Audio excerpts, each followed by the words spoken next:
जितना बड़ा vote bank Jayant Chaudhary का इंडिया गठबंधन को वोट देता, उससे 3 गुना ज्यादा वोट बहन जी का अगर इंडिया गठबंधन में आज बहन जी आ जाती हैं तो, जिसकी संभावना बढ़ गई है। उत्तर प्रदेश में 40 सीटें कम से कम बहन जी और समाजवादी पार्टी जीत पाएगी। पूरा दलित, मुसलमान और यादव वोट बैंक, और अब की तारीख में क्योंकि ये चले गए हैं तो अब वहां पे जाट लोगों को कैंडिडेट लड़ाने की जरूरत नहीं है। 4 PM न्यूज नेटवर्क में दोस्तों आपका स्वागत है। मैं हूं आपके साथ राशिद जहीर। जयंत चौधरी एनडीए में चले गए लगभग, और पूरे देश में इसकी इतनी बड़ी चर्चा हुई। मैंने आपके सामने पहले भी अर्ज किया था कि गोदी मीडिया कुछ इस प्रकार से बताएगा कि साहब इंडिया गठबंधन खत्म हो गया है लगभग, जबकि जयंत चौधरी की बात मैं अगर आपसे करूं, इनके पास अपनी एक भी सीट नहीं थी इन द सेंस कि मुजफ्फरनगर हार गए थे, खुद इनके पिताजी खुद बागपत हार गए थे। हालात ये हैं, लेकिन हंगामा है, इसमें कोई दो राय नहीं कि कुछ वोट आ जाता। लेकिन अब एक बड़ी खबर जो राजनीतिक गलियारों में चर्चा का विषय बनी हुई है, देश के बड़े बड़े बुद्धिजीवी और पत्रकार इस बात को बता रहे हैं कि अगर जयंत चौधरी चला गया है, गोदी मीडिया को एक मिर्गी का दौरा पड़ गया कि जयंत चौधरी चले गए, गोया कि इंडिया गठबंधन खत्म। आप ये बताइए कि उनको किस प्रकार से हार्ट अटैक हो जाएगा अगर ये मसला बन जाए, जैसा देश के एक बहुत बड़े पत्रकार बता रहे थे कि साहब वो चले गए हैं और अब मायावती आ जाएंगी। देखिए, एक और खबर है मेरे पास, अब जी। आप लोग और राशिद जी इसको कंफर्म करेंगे। आज की तारीख में अखिलेश और राहुल परेशान नहीं दिख रहे हैं, इसका कारण क्या है? अंदर की खबर है, बहुत बड़े समाजवादी पार्टी के नेता की खबर है ये। जी। उनका ये कहना है कि हम लोग इंतजार कर रहे थे कि जयंत चौधरी जाएं, अगर ये जाते हैं तो, क्योंकि बहन जी का ये कंडीशन थी कि मुझे वेस्टर्न यूपी में 7-8 सीटें चाहिए और मुझे उत्तर प्रदेश में 25 सीटें कम से कम चाहिए। जी। अच्छा, 25 सीटें सपा दे नहीं सकती थी इसलिए क्योंकि रालोद को 7 सीटें देनी पड़ती। अच्छा, ये बात राशिद भाई भी जानते होंगे, मैं भी मेरठ का हूं तो मैं भी जानता हूं। जितना बड़ा वोट बैंक जयंत चौधरी का इंडिया गठबंधन को वोट देता, उससे 3 गुना ज्यादा वोट बहन जी का अगर इंडिया गठबंधन में आज बहन जी आ जाती हैं तो, जिसकी संभावना बढ़ गई है।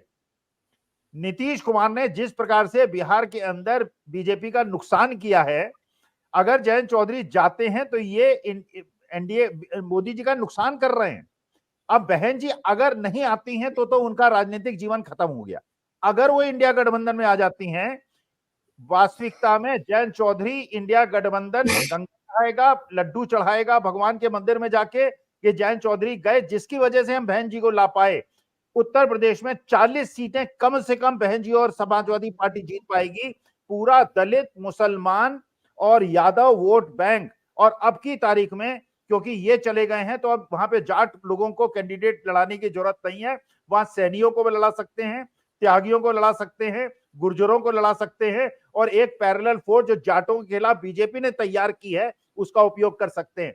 अगर ये स्रोत सही है, जयंत चौधरी का जाना इंडिया गठबंधन के लिए शुभ संकेत। मायावती अगर गठबंधन में आ गई तो आप ये बताइए, मुजफ्फरनगर, शामली, किराना, बुढ़ाना, इन जगहों का महत्व है या पूरे प्रदेश में, पूरे देश में जो बहुजन समाज का वोट है, जो मैं पहले अर्ज कर चुका हूं, कम से कम उत्तर प्रदेश में अगर अखिलेश यादव, कांग्रेस आई और मायावती का जो है वोट एक साथ मिल गया तो हालात क्या होंगे? फिर कौन सी तिकड़म लेकर आओगे? नीतीश कुमार का बम भी फेल हो जाएगा, जयंत चौधरी की फुलझड़ी भी फेल हो जाएगी। मायावती अगर आ गई, देश के बहुत बड़े पत्रकार हैं जो चौधरी चरण सिंह के साथ जेल में भी समय बिता चुके हैं या उनसे मिलने जाते थे या उस समय उनके साथ थे। उनका एक बयान आया दर्शकों सोशल मीडिया पर, वो इस समय अवेलेबल भी है, कि मायावती के बारे में चर्चा चल रही है। मायावती कहती भी यही थी, ऐसा कहा गया है कि वेस्ट यूपी में उनको 25 से 30 सीटें अगर मिल सकती हैं, चूंकि उनका जनाधार पूरे प्रदेश में है लेकिन वेस्ट यूपी में बहुत ज़्यादा है। कोई सीट ऐसी नहीं है लोकसभा की जहां 1.5 से 2 लाख वोट बहुजन समाज यानी कि दलित समाज का ना हो।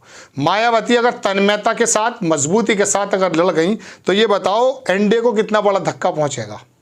फिर ये गोदी मीडिया क्या कहेगा? हालांकि इसकी संभावना कितनी है ये तो वक्त आने के बाद पता चलेगा।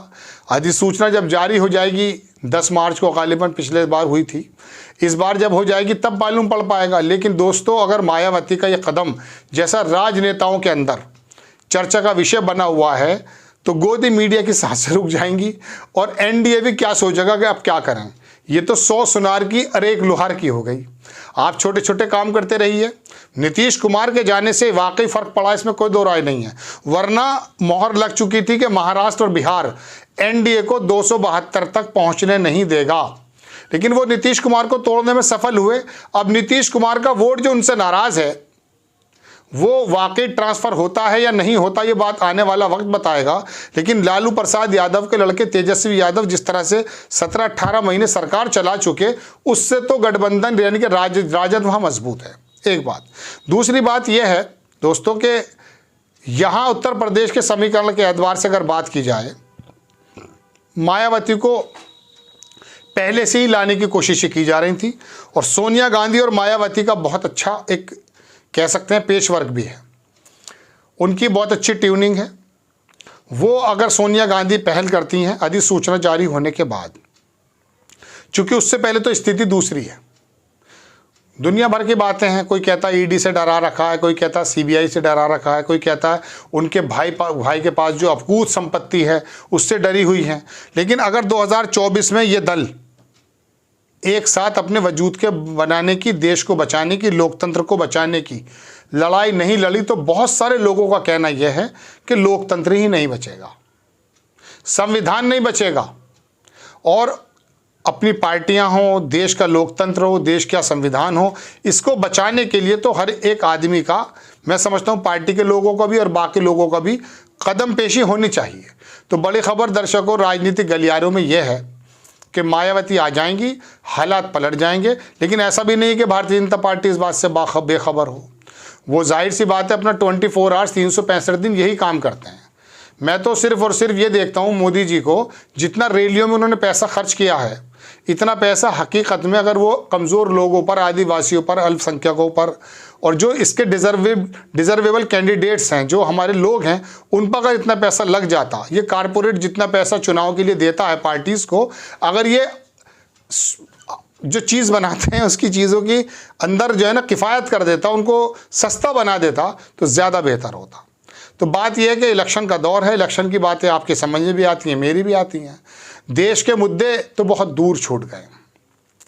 अब तो सिर्फ इसी गठबंधन की बात चल रही है कि 12 तारीख को कहीं नीतीश कुमार के साथ खेला ना हो जाए।